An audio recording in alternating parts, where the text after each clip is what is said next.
We are live. Ah, stream is live. Fantastic. The stream is live. What is up? Stream is live. How is everyone doing? I hope everyone is doing well. I am roasting here in Ontario right now. Keith, how are you, my friend? I'm not roasting. I mean, this is we were talking about this earlier, and this is one of those fun, hilarious things where, you guys are supposed to be, under 10 feet of snow 11 months out of the year. And I live here in sunny Los Angeles, which is supposed to, like the old myth of reaching out the window and picking an orange right off the tree is complete crap, not going on at all. And it's been kind of cold and been kind of dank for the last, they call it June gloom.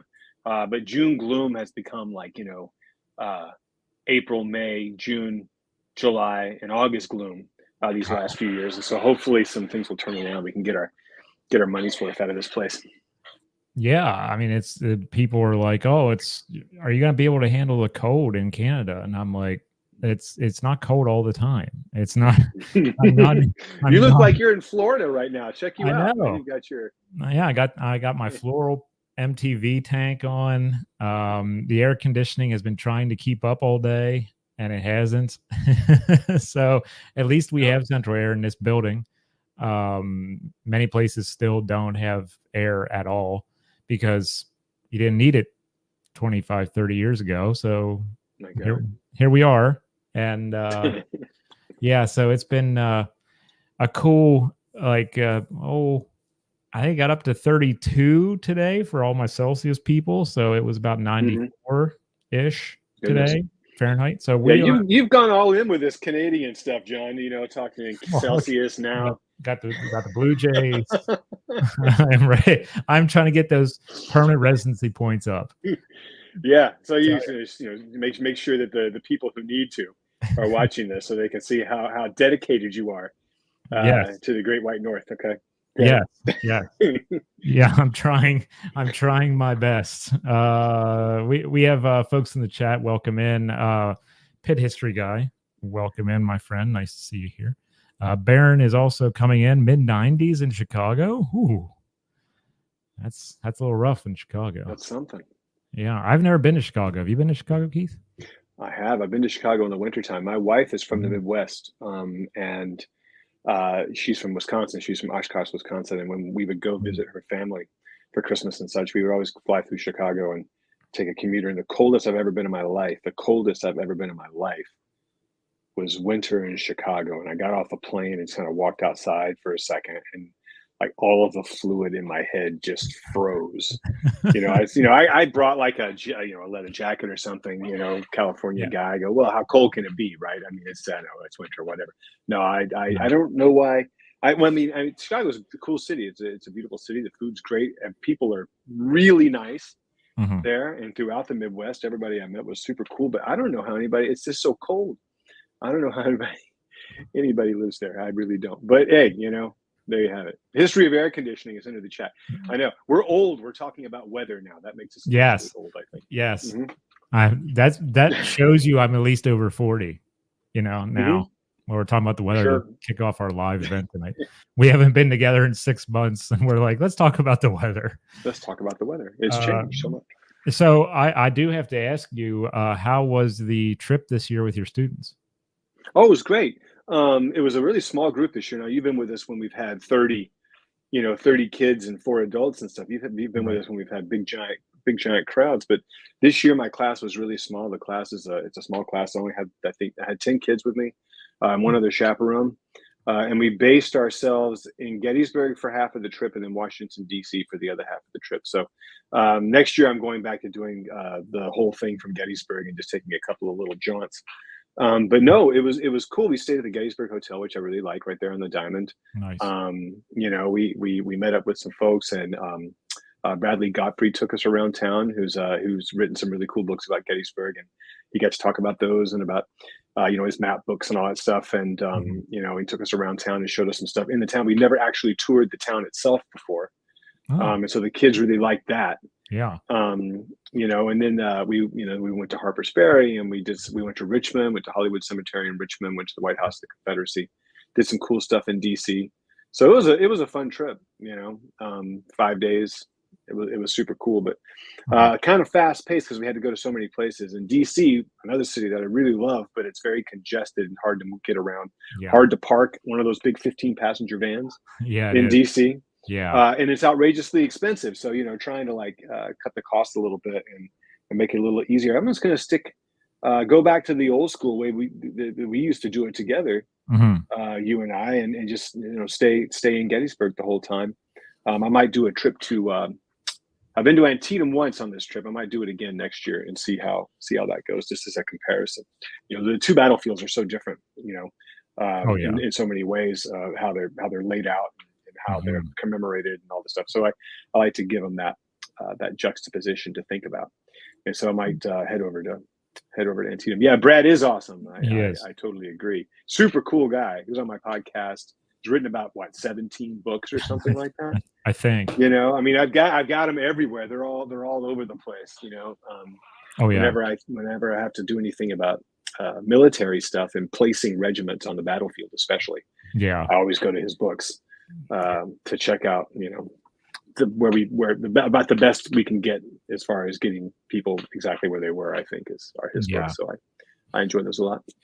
Yeah, his books are fantastic, and he is a great guy, and very open and welcoming to all of Hmm. us who love to just talk about this kind of stuff, and very down to earth, and it's really good to talk to someone like that who has that many books, because sometimes you meet someone who has that many books and it's like they don't really want to talk to little old me or whoever, and but then you get surprised. You get the Brads, Hmm.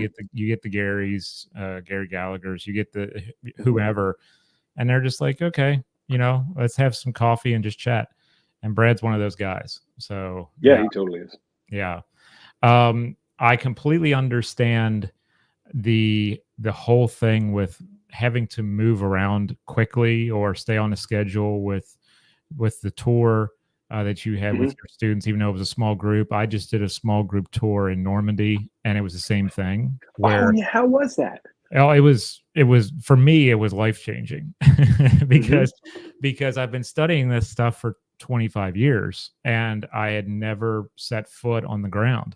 And then I was like, I got there and the whole perspective changed. It's like when people say, if you're going to write about a historical thing or an event, you should go to the site, because you can't really Hmm. understand unless you go to the site. Like when we go to Gettysburg together or something, we're going to walk the field a little bit so you can feel the topography and all that stuff. And when I got to Normandy the first time, the other week, or for the first time, the landscape just totally threw me. It was like, wow, I cannot imagine moving through here trying to survive, because I thought, in your mind, you hear about the beach, you hear about going inland, and then it's the bocage, and then it's like hedgerow country. It Hmm. it's way more far open land warfare than I imagined it would be. And I didn't realize that until we got out there, and it was just one of those awe-inspiring moments where uh, I was asked, you have the whole day to do your tour. Where do you want to go? And I said, well, I want to go to Omaha Beach, obviously, before it gets crowded for June 6th, Hmm. because I was giving it Hmm. on the 3rd. And I said, I want to go to Lafayette, which is outside San Mariglis, and talk about the Hmm. 82nd Airborne. Um, so, it was just, we flew in on a Sunday, got there about 8 a.m. in the morning. My tour was Monday. And I was like, I still had a little jet lag, but Yeah. I powered through it. And I'm like, okay, I'm going to take this down to basically the micro level and talk about one guy who came ashore with the 29th Infantry Division in Omaha, and uh, two bazooka teams at Lafayette. And I tried to keep it small to that, because we talk often about going away from the tactical and making it personal, Hmm. to have that connection. And that's what really was great to me, was the fact that I could have that opportunity to stand there and finally see this space. And I tried to give everybody time to be like, you want to walk the beach for an hour, go, just, I'm done here, go walk up the beach and feel the sand under your feet, and go check out the cliffs and So it was really awe inspiring to me to finally be there, and I'm ready to go back.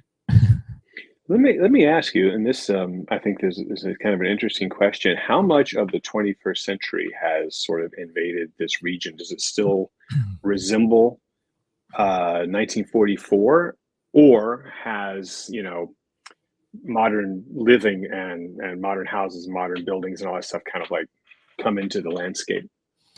Omaha has more modern homes. Homes that were Mhm, built, in the 10, 20 years after the war, right mhm, there on the beach. So you get those kinds of, newer feelings with it, but they're not like what we would have as new in the United States or even in Canada, where it's like it doesn't fit into, what it should look like. Like it's like this weird kind of thing where it kind of still blends in, but you learn that all this house wasn't here until like 1960 or mhm, something like that. The cool part was with that there were people who live in the homes along the beach there, who on their front gate they would put up original photographs of their home. So you could see oh, the cool. 1944 version, and then look back their lane, and there's the modern, and it's like, wow, okay, you're getting the then and now thing going on. When you get outside of that area, when you get out into the fields, when you get into the bocage, when you get out to where the drop zones were and stuff like that, that is mostly all unchanged. Mm, Little things here and there, a new business might have popped up, and they have something going on there, but uh the buildings aren't changed. They're the same for the most part, and you can walk up to them and see the bullet strikes. And uh we went to another place where a huge tiger tank was knocked out that August of excuse me, that July, I believe it was, or maybe it was August of 44. And mhm, you could see where the explosion from the tank had hit the side of this house. And it was just mm, like when you go to Gettysburg and you see a shell on the side of a home, or where it mhm, was, and it's now the dud. It's the same thing, only it's all this different detritus of battle inserted into the landscape and the architecture, and it's just really impressive. And it really struck me as a different way of memorializing, because I think in North America a lot of the stuff would just be covered up, and over there they kind of wear it as a badge of honor, like my home survived this, mm. and they move on with it.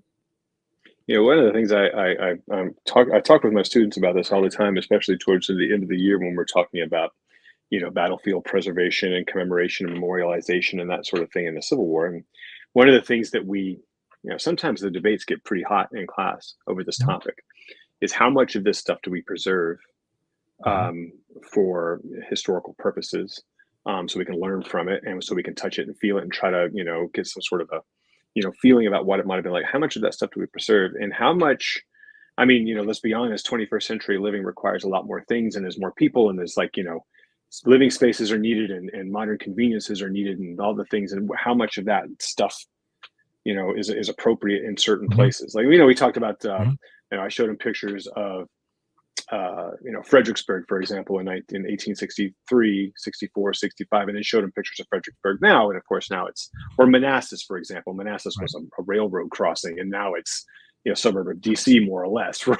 It's this, suburban sprawl with, Mhm, TGI Fridays and, yeah, and gas stations and all that stuff. They're kind of sitting really on the battlefield, more or less. right. And in some ways, it's like, wow, that's kind of a bummer. We can't see what it looked like in 1861, 62, whatever. But at the same time, I mean, people live there, right? And DC Yeah. is a thriving metropolis, and it is spread out, miles beyond the city proper, where people commute to Mhm, work at the capital. And so, I mean, people need to live somewhere, people need to eat somewhere, people need to shop in stores and send their kids to school, and all these kinds of things. So, when what's the cutoff line? Do you put a little piece and go, okay, this is the piece we're going to preserve, mhm, and we'll use this, and then mhm. and then let the rest just do what it's going to do, run its natural course. Yeah, it's a really interesting cultural history, sociological kind of look at things. Mm-hmm. What was your impression of the American Cemetery? I cried like a baby there. Becky, I didn't get a chance to go to the cemetery because they were cordoning off things for the actual June 6th ceremony. That's the next trip is I'm going to be, because there's a lot I didn't get to see. This was a reason that I need to go back. I wasn't able to go because of they were setting up literally, hundreds and hundreds of chairs for the ceremony there, a stage and stuff like that. And I really felt like if I went to that and saw it that way, it wouldn't strike me the way I wish it would. And that may be a privileged look at it, but I really want to be there when there's nothing there. It's kind of like if you go to Arlington, maybe, and a stage is in your way of seeing something or whatever. That's the way I have to picture it. But I do have, I'll bring this up for you if I can. I did go to the first cemetery. So the first cemetery is actually on Omaha Beach. This was where the 607th Quartermaster Graves Registration men who I used to study, this is where they started to bury the dead on Omaha. So I went to the first cemetery. I didn't go to the one everyone knows. So we went to this one instead, and I made people walk up the beach for a good half mile to find that.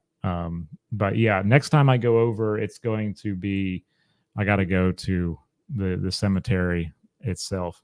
I do want to answer this question too while we're on it, Keith. How do locals react to the D-Day anniversary? Do younger folks still care? Yes, absolutely.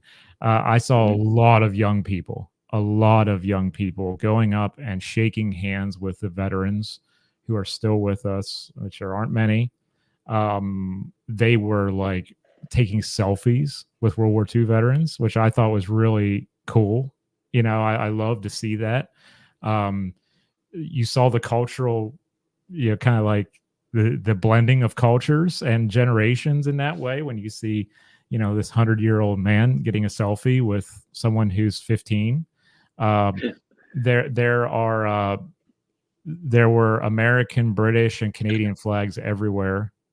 The locals really come out for this. Obviously, you get some who are like, "There's too much traffic," or something like that.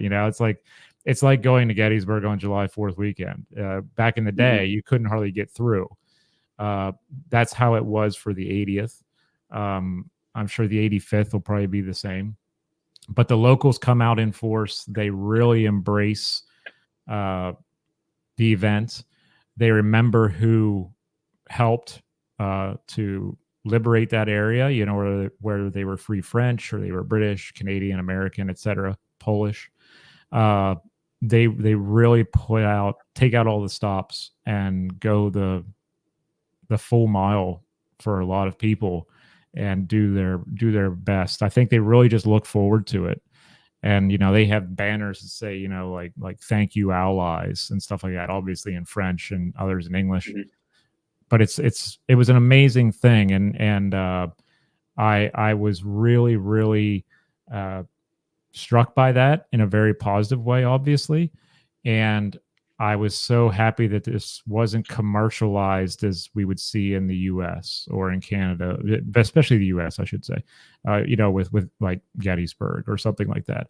You didn't have the, there's no Steinway Avenue equivalent in Normandy with the 82nd Airborne T-shirts that you can buy with silly sayings on them. No, there were some people who were selling like 80th anniversary T-shirts and stuff like that. It kind of like a concert shirt, they had the vendor there or whatever who's a local who has a printing thing, whatever, and that's fine. Obviously, I'm all for it. It's just when we see what we see with commercialization of battlefields, I get kind of weird about that. I like solemn, respectful, and they really. Culturally, that's where they are with it, and I was really happy with it. So. Do you think that the Europeans have more of a historical literacy than Americans tend to do? I mean, one of the things that I found. I mean, I was on. It's been a few years since I've been to Gettysburg on the actual anniversary of the battle. I usually go in the springtime, the weather's better and this crowds, aren't quite as bad. But I was surprised the last time I was there on, I was there July 2nd, July 3rd, and July 4th. And I was surprised that there weren't as many people as I thought there would be. There were some, but in the summer times, it can get pretty crowded anyway. But I expected a lot more to it than there actually was, Mhm. and so that was interesting to me. And I think sometimes I wonder. I mean, my students are pretty well versed in this stuff because I emphasize it so much. But I wonder if that's really the case across the board, and I wonder if in European public education, you might know something more about this than I would. That they have a more of a historical literacy, I think, than maybe American students have. Yeah, I can't speak to that for sure, but I do know that their concept of time is different. You Okay. know, an old building to an American is not what an old building is to an Italian. I actually had this discussion with one of my cohort in the doctoral program. They're from Syria, and they were, or no, they're from Lebanon, and they asked me. They said, what is old to you? As far as like ancient history to an American is not ancient history to a Lebanese person or a Syrian or an Italian or whatever. We don't perceive it that way, and I'm wondering if that plays a factor too, Keith, where they're surrounded with so many layers of history that we sat in a cafe and where were we at? San Lo. We were in San Lo having dinner one night, and I was looking across the street at the walled portion of San Lo, and that was built like in the 12th century. And it's like I'm sitting here having coffee, looking at a 12th century wall. Being around that all the time must strike you differently as a historian or someone who's just really into history. I would love to do like a research project on that. What's old to people. But yeah, the younger people who I saw and younger people who I'm saying are what we would call like middle school, high school age, undergraduate, university students. They were really invested in this, and it wasn't just those who were volunteering to help out, with the events that were going on. People on the street were really invested in just being a part of it in whatever way they wanted to be. And I was really intrigued by that, and really, I really enjoyed seeing that. So, I wonder if their kind of idea of time and history and such is because of the long history they live around. I mean, the farmhouse we stayed in was 300 years old. And to me, that's ancient, because I'm like, wow, 300-year-old house, this is amazing. But to them, that's new, so. That's something. I mean, I live in LA. LA gets knocked down every 20 or 30 years, and they put something else up on the top of it. I had Eitan Rosenblum, who does historical landmarks in LA. It's his thing on Instagram. Eitan in LA. I had him on my show the other day, and we were talking a lot about how LA has this sort of is constantly reimagining itself and constantly knocking. I mean, LA hasn't really been here since. I mean, there was like an outcropping of buildings in 1850, right? But that was really it, and it hasn't really grown into what it is until the 20th century when it really took off. So really, LA is only just over 100 years old, really. I mean, so and so an old house in LA maybe was built in the 20s. So that's not that old when you look at. I mean, I've been, and you do European capitals. You go in there. Hey, look, there's a medieval basilica. There's all this stuff that's been around forever, and we just don't have that. I guess I had a friend once who used to laugh that said, he was English, and he said, "You know what? Our pubs are older than your country." Anyway, that's about right. Yeah. That's. I mean, we had someone on the trip who was Italian in my group, and someone who was from Czechia, and they were just laughing at us because we were like, "Wow, this is so old," and they're like, "No, you come to Milan, we'll show you old," or whatever the case may be. But it was a culture shock that we really needed to witness. Where was that question at? There was a question I saw. Oh, Armchair Commanders. Did the increased attendance affect the impact of the trip? it surely affected traffic. um, Impact, I hope not for everyone on the tour. I mean, I did the tour on Monday. Someone else did the British on Tuesday. Someone else did. I'm sorry, they did the German armor on Tuesday. Someone else did British another day, Canadian another day. So each day was a different thing. And I think all of us were trying to be as impactful as possible. Um, I think that the landscape was slightly skewed because there were so many vehicles. You know, you were trying to find a spot to kind of go, and I would love to be there in like a September or an October instead of June.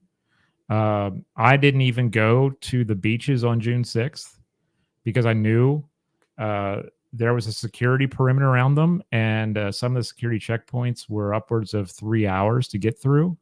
And I didn't want my June 6th to be sitting in a security line. I got enough of that at Charles de Gaulle Airport. So I didn't even go on the 6th to the beaches because I knew it was going to be a mess, and I didn't want that to be my memory. But we were working around. We were working around people. I was working around groups, which there's a group I had to work around. U.S. Rangers were showing up. Oh, cool. This is at Lafayette, where the 82nd Airborne 505th dropped in, and I did a little presentation here. So I'm working around groups who are also on tours, and you got to figure out, okay, I don't want to get too close to them, and I got to move over here. We got to park down the road. So yeah, I think it impacted it as far as those kinds of things are concerned, but I don't think it impacted the overall environment, the feel of it, if that makes sense. So, well, cool. I would love to do something like that one of these days. I've been thinking, toying with the idea of creating some sort of World War II themed field trip. Logistically, I mean, taking teenagers to. I was thinking London and Normandy and then Paris, but logistically doing that with my group would be like insane. So I mean, inexpensive. So I don't know if that would ever work out, but I've been toying with the idea now for a couple of years, and it's definitely piqued people's interests. On my end of things, but it'd be a big one to plan. But it seems like so much fun. Such a fun thing to do. Yeah, it was amazing, and landing in Charles de Gaulle Airport and having to go through customs with I had no sleep. I didn't sleep at all on the flight, and then someone picked us up, and luckily they were driving, and it was a 3-hour drive to our the place where we were staying, and we were still an hour from Normandy. So it's you got logistically you got to think about those kinds of things when you're doing it, but once you're there and you're set, you could be there for 2 weeks and still not see enough. I mean, I think I asked someone how many museums are in Normandy, and I think they said 80. Good Lord.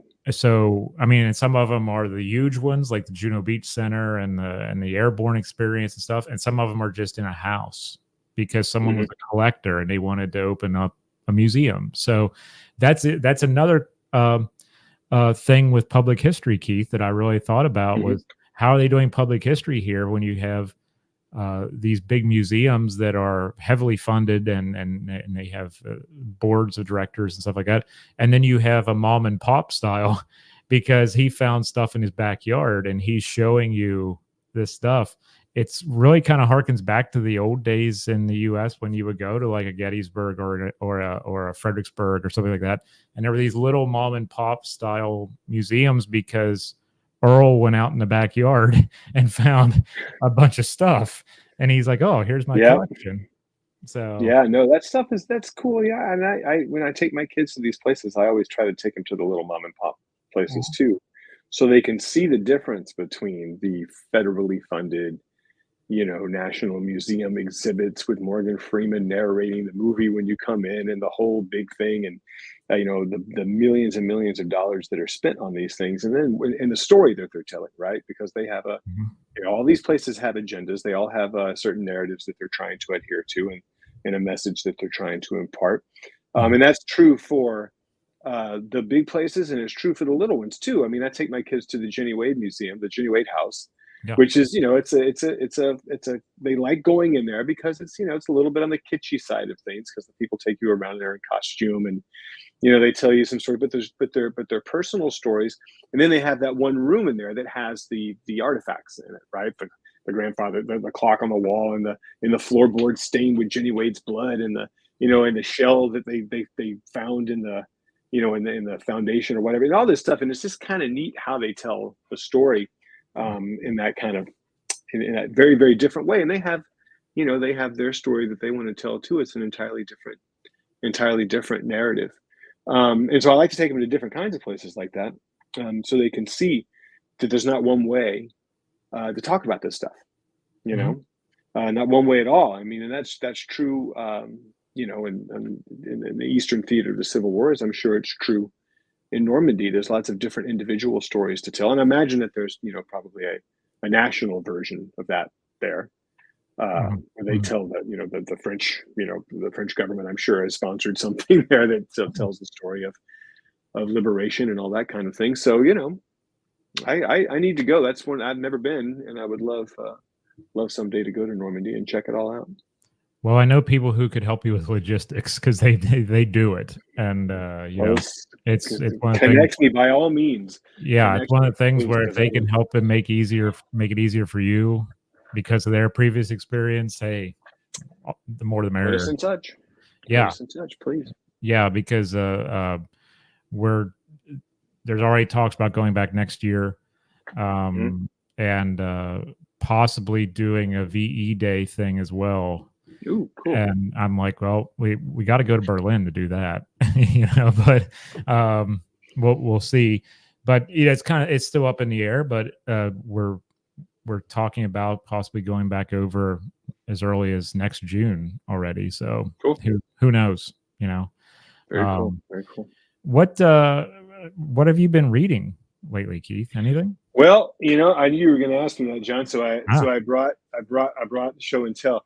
I promised myself that I wasn't going to buy any more giant sets of books because I'm running out of room, and so I've been taking them to school. At school I have a lot of my reference sets at school, and over the summer I lock them all up in storage.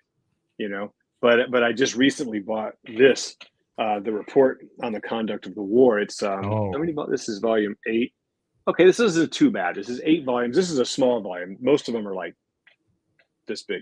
8 volumes in an index. This is the Broadfoot reprint. And I just I love getting this kind of stuff because I just like to sit around when I'm not doing anything, open up a volume and just see what they're talking about. So of course I went to see what Dan Sickles had to say about Gettysburg and all that kind of stuff, right? I love checking this stuff out because the congressional testimony, and he did this and that guy did that and that guy screwed me over and this guy did this thing over here. It's just a lot of fun to read. So I don't read these things from cover to cover. Of course, I just go and kind of pick through it and look at stuff. But this I love, and also I just finished this. It's not a history book, but I recommend it for everybody. The Anxious Generation. By Jonathan Hayden. I think this book is a must read for anybody, really. Teachers, anybody who has kids.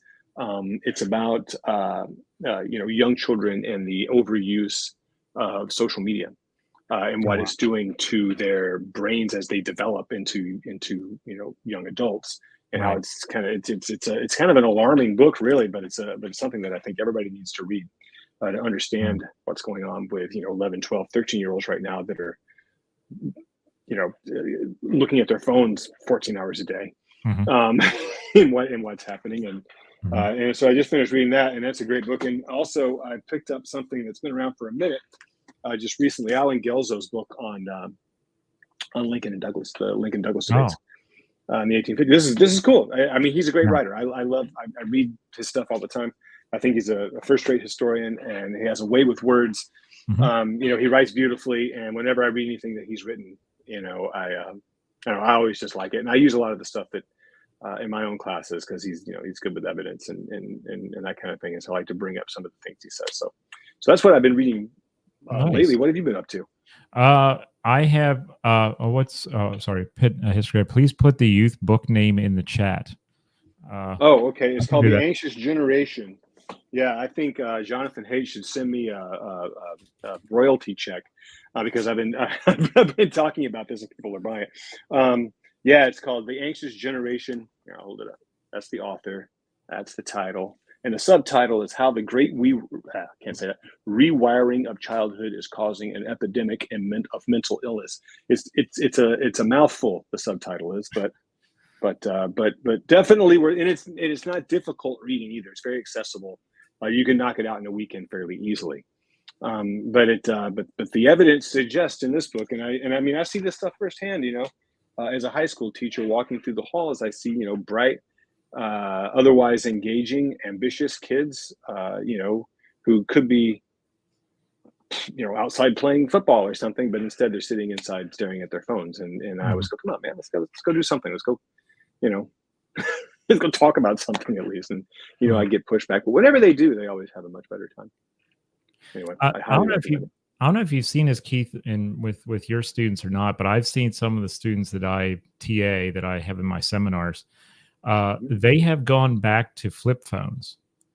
Yeah. Because they say, I know that the smart devices, if you will, I'll get hooked on it, or I saw that I was taking too much time with it and I just gave it up. They're very self-aware, some of them, and they're back on phones we had in like 2002. Like the Nokia flip phones. Yeah, I love those. Yeah, and taking notes by hand too.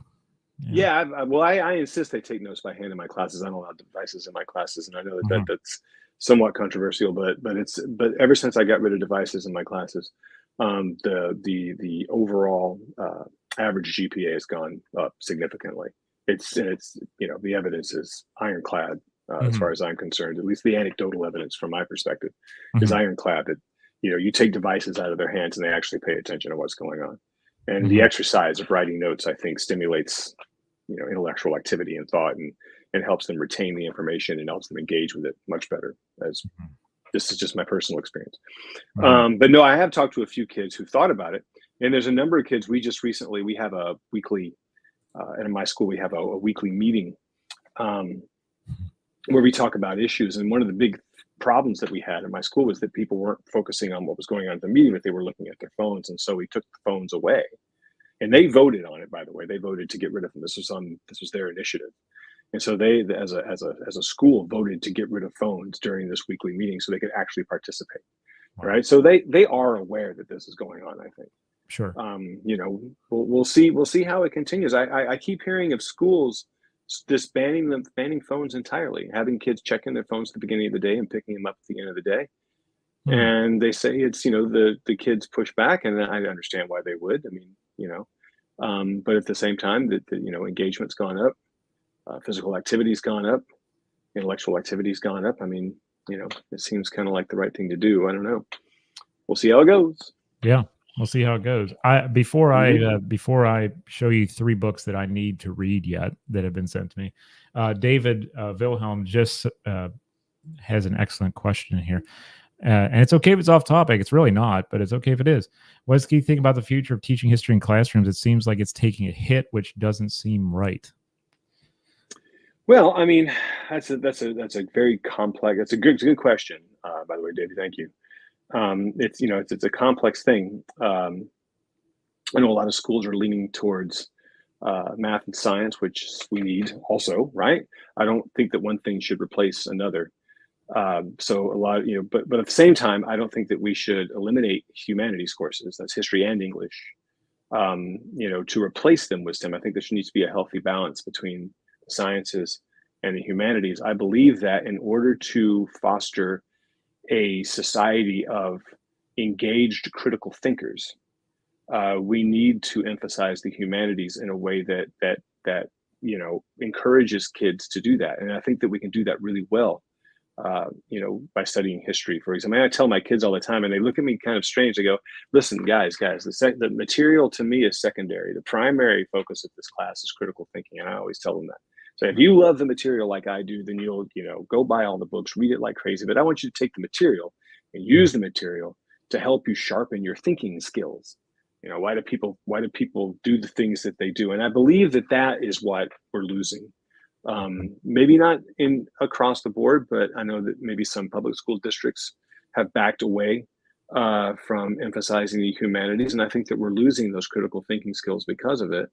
And it's the same with honors classes too. I know here in LA, I know a lot of schools have in an effort, and it's an admirable effort to sort of uh, equalize the playing field, level the playing field for everybody. But what they're doing, I think, when they're taking away honor classes, is that they're depriving bright kids, regardless of their background, they're depriving bright kids of a chance to really run with stuff and excel. And that to me is, I think that's a shame. And so I think what we should do instead of lowering standards to make everybody equal is to encourage everybody to raise standards to that. And I know it's a big ask, right? I mean, it's not the easiest thing in the world to do, and I don't have all the solutions.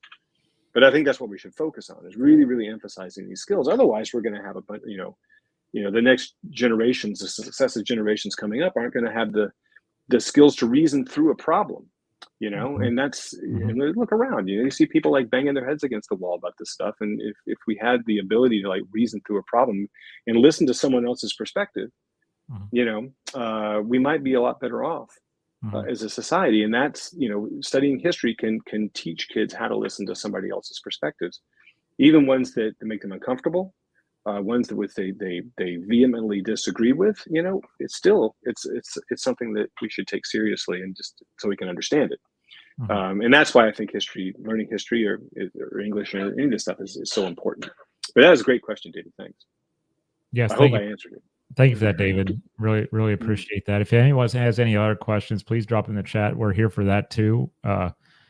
We're here to hear your comments, questions, stuff like that, because we want to be engaged with everyone who follows us, because that's important. Engagement, discussion is what we're teaching our students to try to do more of. We've had those uncomfortable moments in my classroom for seminar, because we constantly go over primary sources. And we talk about, space and time of when these documents were made and what was going on. And I keep telling them, I don't want you to speak in talking points. I don't want to hear that. I can hear that on TV. I want to hear your opinion of this document, and let's discuss. And we've had some really, really interesting conversations. And I've had, coming from the States and going to a different country, the conversations are different. And I've been really intrigued by that. And I find myself just sitting back and letting them bounce these different ideas off of each other, because it's kind of like watching kids open presents at Christmas. I would rather watch the kids open presents than me open one. And I want the discussion to just keep flowing, and maybe I'll prod it along and be like, okay, this is what they said about this. Perhaps we should look at it this way. What do you think about that? And I like to just enable discussion, because I think far too often we don't enable discussion. We enable just rampant negative debate of everything. And and then what happens, John, is the debate isn't so much of a debate. It's just like who can sing the loudest, or who has their talking points memorized more. It's any look. You can come up with anything in advance and go back into the historical record and find things to support your argument. Sure. Right. And if you learn those really well with all the associated statistics and all that kind of stuff, you can drop them. And it sounds like and then you win the argument. But is the point to win the argument, or is the point to like try to objectively understand something? Right. That's what I always get at, is, are we trying to win? I mean, you can learn how to debate and win an argument. Okay, good for you. But the idea isn't, for me anyway, isn't so much to win an argument and make the other guy look like he lost the argument, but is rather to objectively reason through something. Right. And see that there's, a lot of ways to look at things. And then maybe, novel idea here, maybe you actually might learn something, or maybe you might, revise the way you think about something. I mean, I've done it a million times, just because I'm open to listening to other people's ideas. Yeah. I'm a work in progress. So yeah, of course we are. We are all students of history, and students have to continually learn. And I don't perceive anyone ever calling me an expert, and I defy them to do that because I don't want to be called that. I want to be a student the rest of my life of history. And you can't be a student if you just come to things with your pre-published talking points and, oh, this is how I'm going to own somebody today in this argument. That doesn't fly too well in my class. I know it doesn't in yours as well, Keith, and there are many educators who it doesn't either.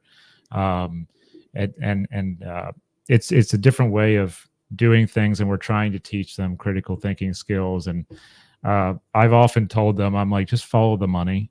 Whoever's paying the messenger that you're listening to, let's find that out now, and then we'll go from there, and we'll figure out why they're being paid a certain thing. But not putting on my conspiracy hat. I'm just saying, sometimes it's like that's a very American thing, John. Now you moved out of this country, and they've had conversations with me because I'm the only American in the room, and they're like, we want to hear that. Like someone earlier just said something about 9/11 in the comments.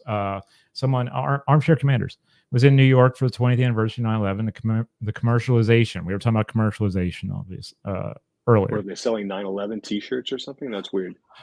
Probably. It wouldn't surprise me. Yeah. We sell everything now. And my students in the seminar wanted to know what I was doing on that day in America because I was the American in the room. And so we had that discussion, and they weren't born yet, but they'd heard their parents talk about it. And so that kind of cultural discussion was really intriguing to me because I talked about what I witnessed on TV and then asked them, has your parents ever talked about it?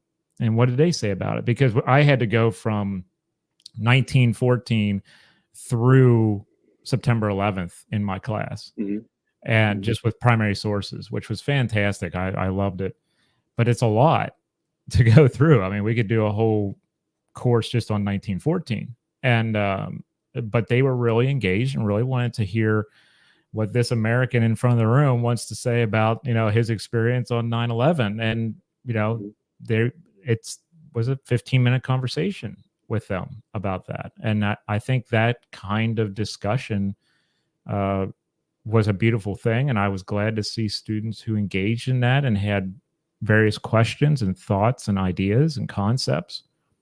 And I was really proud of them for, asking good questions and for pushing and being like, why would you feel like that afterwards? What made you feel like this, et cetera, et cetera, et cetera. So I was really pleased with my group, even though some of them refused to show up from time to time. But hey, it was a first year class. It's going to happen. They were in accounting. They don't need this. That's what they would say. And I'm like, that's what they think. They need it more than anybody. Yeah, you need that more than trigonometry. Sorry if anyone's into trigonometry. So right now I have 3 books that I'm getting ready to dive into on top of my comps readings. So I have a lot that I have to go in through. Addition to your comps readings? Yes. I'm not going to show any of my comps readings because I just don't want to look at them right now. But my comps readings are all digital humanities, public history, and the War of 1812. So so I'm looking at commemoration and stuff with War of 1812 and some other things. I'll go over that in a different live stream. But I was sent this book by University of Virginia Press, Drone Enlightenment, The Colonial Roots of Remote Warfare. And this looks fascinating in that the author, Peter de Gabriel, goes all the way back to the Enlightenment and talks about Hobbes, Locke, Grotius, all of them, and drone warfare. So the idea of separation from the earth, separation from another person, another being, separating yourself from conflict, et cetera, and drone warfare. So it's really going to be intriguing. I saw that Pitt history guy says he loves learning theory. Well, there you go. If you want some theory, there's some in here. There's no Foucault. Sorry. But then consider yourself lucky. I just say that out loud. Yeah, I don't want that anymore. I've heard enough about that. Yeah. I used to get hives thinking about theory in graduate school, but Yeah, no, yeah, I don't need any more of that. And my advisor's like, I don't do theory, and I'm like, okay, that's good. Tim Compo's It's book. not for everyone. It's not a new book, but it's one that I haven't read yet. I just received a copy. Tim Compo's book on dishonored Americans, the political death of loyalists in revolutionary America. The reason I wanted to get this sent to me was because I'm in loyalist country here Yes, you are. in Ontario, in Upper Canada, if you will. And loyalist families are spread all through this area. And so I wanted to get to the heart of the matter from the earliest possible position of that, because I'm going to be treating the War of 1812 as a kind of civil war. And it's based on these kinds of ideas of loyalism, Tories, which is a derogatory term, but loyalism and, you know, the colonial power and stuff like that. So Tim Compo's book has been out for a couple years now, but I definitely want to get into this. It's not on my comps readings, but it's kind of like the precursor to the period that I'm studying. So looking forward to that. And someone was Ray Boomauer reached out to me on Twitter, because I'm still on Twitter. It's never going to be X. It's going to be Twitter the rest of my life. Reached out to me via private message because on my pinned post, authors can put their books in there so that I can figure out new titles to look at and stuff like that. And he said, would you like to read my book? And I'm like, yeah, absolutely. This is from High Road Books. You might be interested in this one, Keith, too. Ultimate Protest, Malcolm W. Brown, Thich Quang Duc, and the News Photograph That Stunned the World. So it's going to be a really interesting. Those are kind of cool. Yeah, it's kind of like a mediatization and protests kind of book. And obviously we in the modern era, or in any modern era, but we now are often talking about protest and mediatization of movements and stuff like that. So I figured this is timely. And I think it just dropped last year. But he reached out to me, and this came out this year, 2024. He reached out to me and said, would you like to read this and review it? And I'm like, yeah. So gonna do some 1960s era protest stuff as well. So those are three that I need to read right now. Also, one more back here. It's way back in the corner. Shout out to my good friend Jared Frederick. If you're not following Jared online, please do. He's here on YouTube. Jared's a cool guy. Yeah, he's here on YouTube. Real History, REEL. Please go follow him. He's got an amazing YouTube with many, many followers. You should be one as well. His new book, Into the Cold Blue, just dropped. My World War II Journeys with the Mighty 8th Air Force, John Homan. This is probably going to be one of the last books written by a World War II veteran that we're going to see out there. And John and Jared have been making the rounds for this book. John's still going. He's recipient of a Distinguished Flying Cross with the 8th Air Force. If you look on the back, I actually have a little blurb on the back. This is my first book blurb. So add that to the CV. And then John and Jared both signed the book for me. So cool. I was really happy to have. So did Jared edit that book? Yeah. He helped with the writing process and to get everything down, like an oral history kind of deal with John. Got it. And then he pieced it all together for this book. And it just dropped. It just came out. So there you go, everybody. And I'm very proud to be a part of that. When he asked me to write a blurb for it, I was very honored. And that's honored with a U now, Keith. Yeah, you see, you've gone all in. Just for Keith. It's here. Yeah, it's here. So there you go, everybody. There's some books that I got hanging around. If you could see the floor back here, there's probably about 100 books on my floor, just piled. Yeah, they're just starting to stack up my walls now. It's on the other side of the room. There, it's kind of like piles. This is my neat side. I've got a messy side on the other side. I think we all do that. I think we have neat because I have neat in the background, but don't look down on the floor. Yeah, they're all over the place. I have a sickness. Yeah. So, what else is going on this summer for you, Keith? Are you doing anything in particular? Are you going to go You see some know, stuff? What are you up to? I'm pretty much hanging around. I might want to try to get some writing done. I've been threatening to do something on Gettysburg commemorations specifically. I think a lot about Union commemorations there and how they intersect with some of the major ideas that form American, the idea of American exceptionalism and some of the major Mhm. components of American exceptionalism. So I'm thinking about how Union veterans drew from those ideas when they commemorated their service at Gettysburg, and I'm really interested in that. It would be a jump from my first book, which talks about commemoration more broadly defined between Union and Confederates. I have several pieces in that book that focus on Gettysburg, but I really want to expand on that stuff. I think I had an opportunity that I missed in the first book to really expand on some of those ideas, and so this book, I keep threatening to write, and I got a piece coming out in Gettysburg Magazine this summer. Oh, nice. That's kind of a warning shot about that. It's just about kind of like uh, sort of situates where my thinking is on what Union veterans did in terms of American. I think Americans have lost. One of the questions about Americans losing some of their historical literacy. I think one of the things that they've lost is this what American exceptionalism is. It's often sort of, I think anyway, it's often sort of dismissed as you know almost cartoonish patriotism.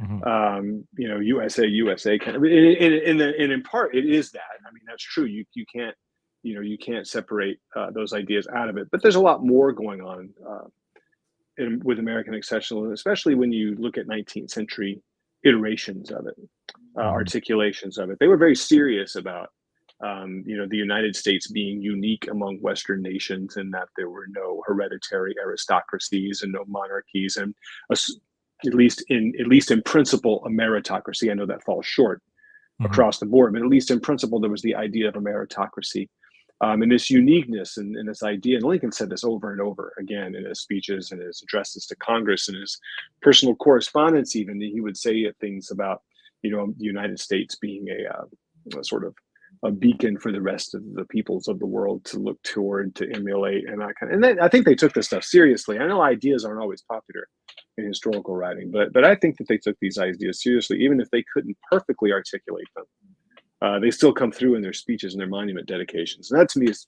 absolutely fascinating. And the other component about this that I think is just absolutely fascinating is how they all connected it to divine providence in so many ways. This is part of God's plan. A lot of these guys in the 19th century thought that they were doing God's work, a righteous cause, Mhm. what they were up to, preserving the Union and, believe it or not, emancipating a race from bondage. Mhm. Was something that many, not everybody, but many Union veterans saw as a righteous cause, Mhm. and they celebrated that. You know, and I don't think we talk enough about that kind of thing. And so, I'm gonna keep working on it. And like I said, I've been threatening to write this book now for I don't know how many years, but I've got to. I've got the research. It's all there. I just got to sit down and hammer out a manuscript or something. But we'll Yeah. see how it goes. But that's my plan for the summer. Also sitting by the pool, also playing a little basketball, that kind of stuff. I plan on doing a little bit of that too. Nice. Nice. Hmm.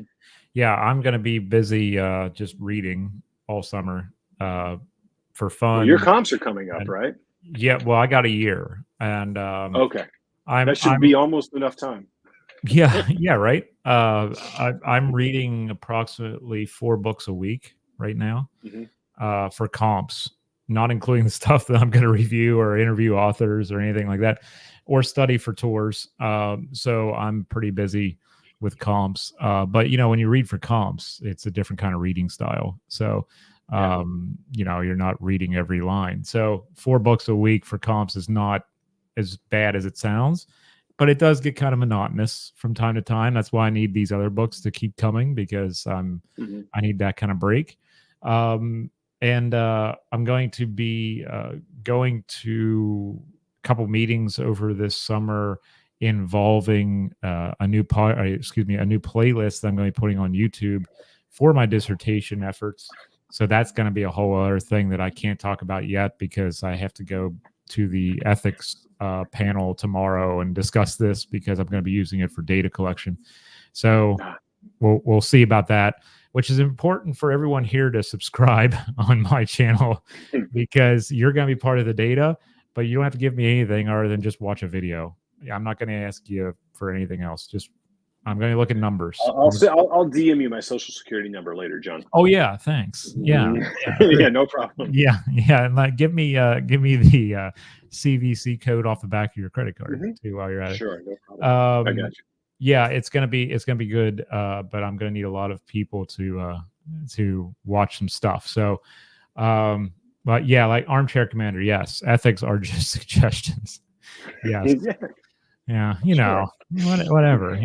Basically tomorrow I'm going to tell them I don't need to do ethics for this, but they'll probably tell me otherwise. So we're gonna be doing that.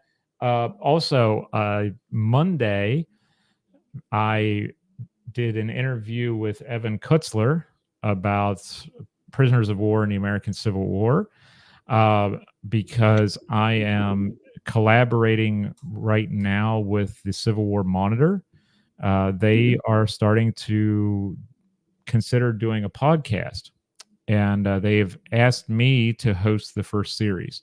So, cool. So I got the call and said, absolutely, I'll do it. And right now it's slotted. I got to pick the topics and the people, and then I send them the data, and they do the digital stuff all themselves. So I chose the summer of 1864. So kind of a timely little jaunt into our calendar. And we talked about Civil War prisoners of war on Monday. Friday, I'll be interviewing Harold Holzer about Lincoln's reelection woes in the summer of 1864. And we're going to be progressing from there. No release date as of yet on this. That's up to Civil War Monitor when they want to put that out. They still have to edit a couple things with that and do it. But everyone who is here right now is getting some behind the scenes information on that. But we'll see how it goes. They're looking forward to releasing it and getting into the podcast world. And I'm very pleased to at least give them a start with it. And it might be a long-term collab. It might be a short-term. We didn't make any promises. But it was, I'm very happy to have been asked, and I'm very happy to provide. And it really, I hope it gives them a good starting point to what they want to do. But there'll be at least 6 episodes, if not 8, in the summer of 1864 series to come up. And I believe they're going to release them every other week, like I do with my podcast. So I'm working on that on top of everything else, and I'm trying to learn French. Cool. So yeah. So French has always been a mystery to me. I can't figure that language out. It's a tough one. I studied Spanish in high school, and I live in Los Angeles, where half the population is Latino, and you just can't, wherever you go in the city, you hear people speaking in Spanish, and so I pick up a lot of stuff as I go along. But I'm hardly conversational, but I'm okay. But French to me is it's mysterious. And my students who are native speakers, I have plenty of students. I have some from France, and I have some students from Morocco as well who speak French fluently. Right. And whenever when I'm teaching the French Revolution to 9th graders, then I'll say something, Girondists or Jacobins. They always laugh at me because my pronunciation is so terrible. Exactly. They laugh at me and they teach me how to do it correctly, and I still don't do it right. But at least they're nice about it, so I'll give them. That's good. That's good. Yeah, I took 2 years of Spanish, a year and a half of German, and now I'm trying to learn French. And when we went to Montreal last year or 2 years ago, we went to Montreal. We went to a bagel shop, and I'm trying to order in my broken French, with the American accent. And the woman's trying to understand me, and I'm really trying hard. And then she asked me if I wanted cream cheese on it or whatever else. And I answered her in German, and I apologized in Spanish. And I'm like, I will get this sooner or later. I'm gonna hit the right button, and it's gonna come out. But yeah, so yeah. So I'll never be like quadlingual or whatever it is, but it's Hey, just learn how to order a cup of coffee in every language, and you'll be fine. that's basically what I've got. Yeah, I can do Mhm. that, and I can basically ask where the washrooms are, and that's about it. Yeah, well, there you go. Yeah, So then you're set. what more do you need, really? Not much, really. Yeah, well, this is the thing. Armchair, I'm the same. I got a C in English. I got a B in German and a B in Spanish. So technically, I'm better on paper with those. But yeah, There you go. yeah. Any other stuff that you're working on, Keith, or any other things that you would No, like to man, I'm chat just, about? Or what? just focusing on being a high school teacher. That I didn't think I was going to do that when I started off in this profession. I thought more Mm, that I thought I had my sights set on university professor kind of a thing. And I don't know, I really enjoy teaching high school students, especially, I teach in a private school, so in many ways I'm lucky. I've got kids who are and their families are pretty committed to education, and I mhm. want them to get their money's worth. They pay a lot, to go to my school, and so I'm privileged in that way, and I get that, and but I enjoy it, and I like um, I really like taking these kids and working with them over the course of 4 years and really helping them hone their critical thinking skills. And I think, and I get notes from them from time to time when they go off to college. Can they come back and they say, hey, thanks for pointing me in the right directions on that stuff, because they get to college and they're well prepared. So I like, I get a lot of personal fulfillment from that. And so I'm working this summer. I'm going to take at least a couple months and do my own thing, but maybe 3 or 4 weeks before summer, I'm going to really start kind of rethinking, reimagining some of my classes to make them more, uh, orient them more towards the discussion, critical thinking components as opposed to the lecture components, which many of them were. So I'm moving more away from that and more towards like, hey, here's a here's a single document. We're going to spend the next hour talking about it, and that's it. And if you want to get the whole stuff, here's the chapter in the textbook if you want to read that too. But here's what we're going to focus on today. So I kind of, especially with my advanced students, for the intro stuff, for the survey stuff, I've got to pretty much stick with the narrative with an element of critical thinking stuff. But once we get to my advanced students, my 11th and 12th graders, I'm really going to focus a lot more on the discussion. So I'll be Nice, working on that this summer too. But really, nice. you know, that's it. Nothing major happening this year. Well, that's good. That's good. That'll keep Yeah. you busy enough, right?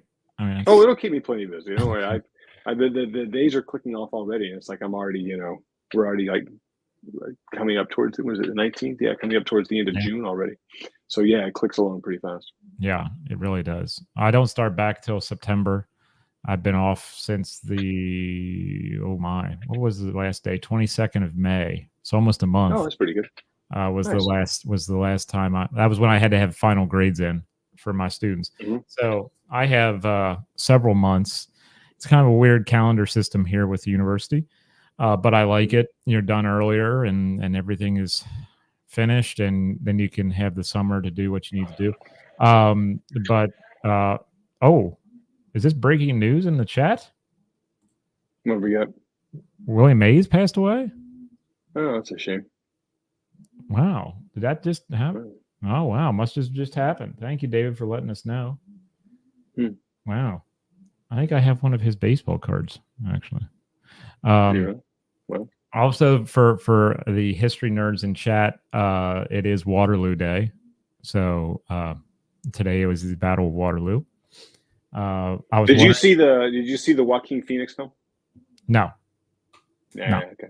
no, no. Yeah, I couldn't resist. I had to watch it. What You are your know. thoughts? What are your thoughts? Okay, since you asked. I got to know. Okay, so I didn't care for it. See, the thing is Joaquin Phoenix is a great actor. I thought when I heard about this film, I was going, oh man, Joaquin Phoenix is one of my favorite actors. He's going to be great as Napoleon, right? Yeah, Because he can really like just tweak the character and give him all kinds of nuance, right? And I was just really looking forward to what he was going to do with that character.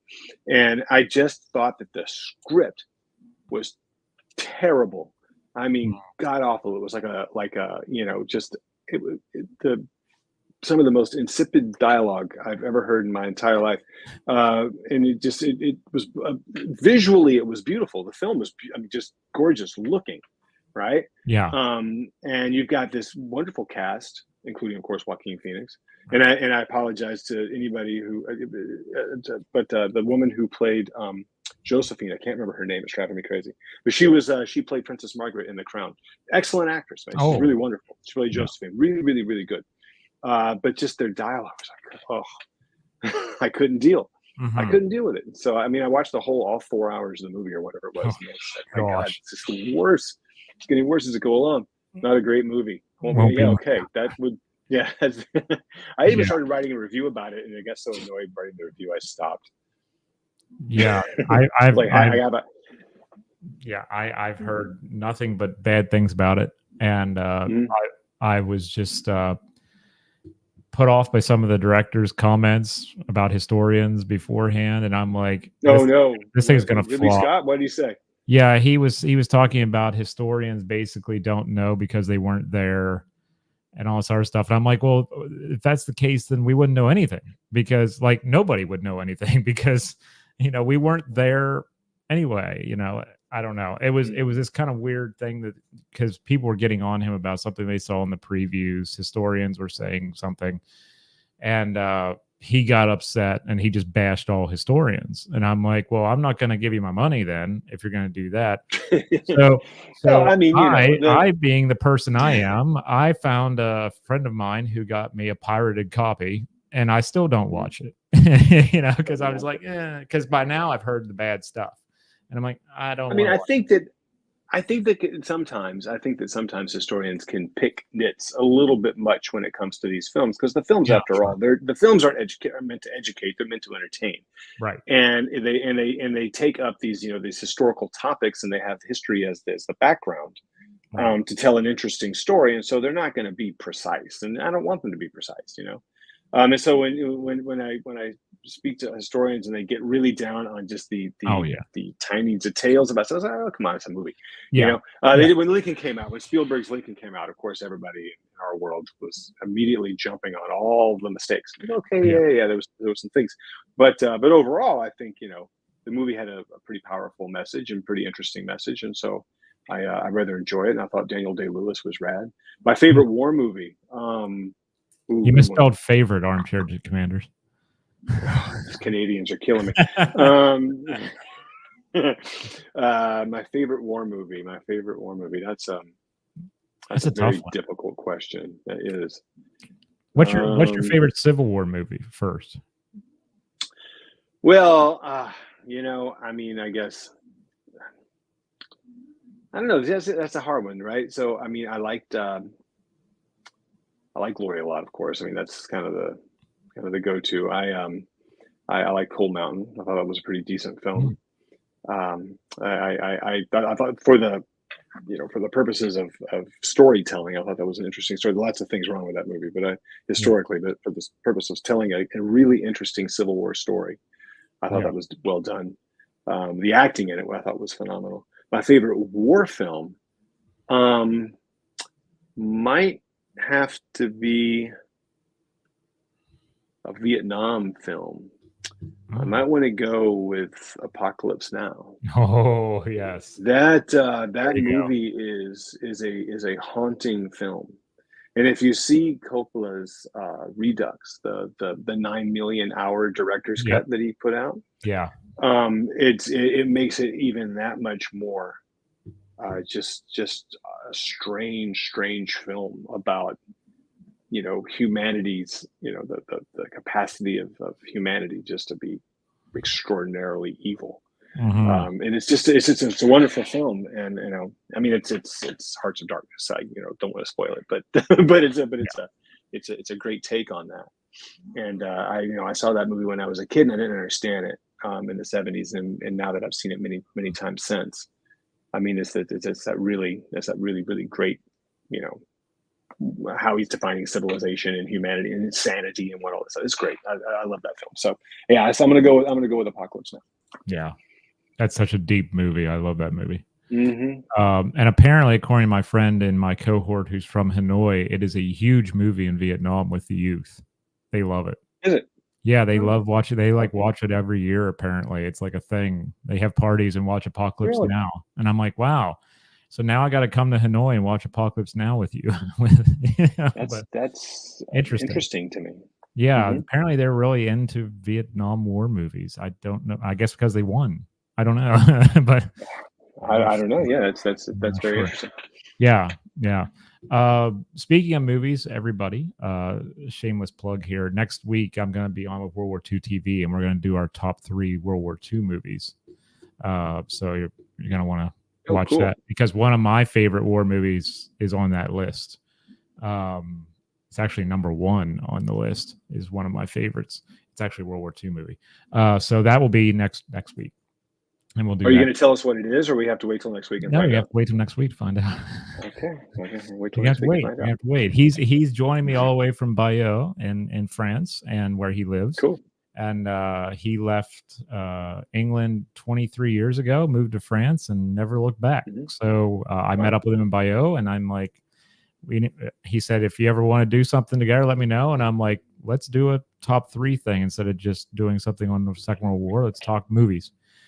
So we're going to do that. Now we're getting World War II movies, and always love The Longest Day. Yeah, The Longest Day is a good movie. It's a classic. And that and A Bridge Too Far. I mean, A Bridge Too Far is a classic 70s movie, you know. But I just watched A Night to Remember today on the Plex server, the Titanic film from 1953, I think it was. Yeah, I just watched that again today. That's classic. The ship doesn't break apart in that one. No, but they didn't know that yet. No, they made it. No, they didn't know. They didn't know. And apparently on, is it Prime? It might be Prime. They have the German Titanic movie from the Second World War that Goebbels made. Because they did. I wasn't even familiar with this one. Yeah, they did a Titanic movie, 1943 or 44. I can't remember the year, but it's basically called the Nazi Titanic. Is the term everybody uses. But they did a Titanic film, and obviously the good guys are like the Germans who work on the ship, and the bad guys are the British who don't pay attention to ice. And, you know, so it's another anti-British film that Goebbels puts this money into, and like the director gets in all kinds of trouble because he says something against the party behind the scenes. There's a whole history of it. And I think it's on Prime now, but I'll have to make sure it's on one of those. Okay, well, I've got to check that out. Yeah. I kind of want to look at that. Yeah. They Shall Not Grow Old. Yeah, you got to watch that. That's a good one. Baron is Avengers a war movie. Sure. I mean, whatever. I mean, my students would think so. But Keith, it's so good to be reunited with you again for one of these historians. Always. We need to do another one. Obviously, I keep saying that, and let's not make it 6 months. Okay. Yeah, a little more frequently. I'm down. Before the next term starts with students, we need to do another. Okay. One. That's what we need Deal. to do. Deal. Thank you to everybody on my channel and Keith's channel for joining us this evening. We appreciate each and every one of you. Please subscribe to both channels if you would, please. Remember, it's free to do so. It's my favorite fee, free. So please subscribe. So that you know when Keith goes live or does a video, and you know when I go live or post a video. Thank you to everyone who has had questions, comments, etc. in the chats. We greatly appreciate that. You're helping us more than you realize with getting our channels out there. So thank you for that. Keith, stay cool out there in California, and I'll see about staying cool here, but it's bad. It's hot. Yeah, well, man. No curling this week. Okay. Not this week. Not this week. All right. Well, take care of yourself, John. Take care. Take care, everybody. See you later.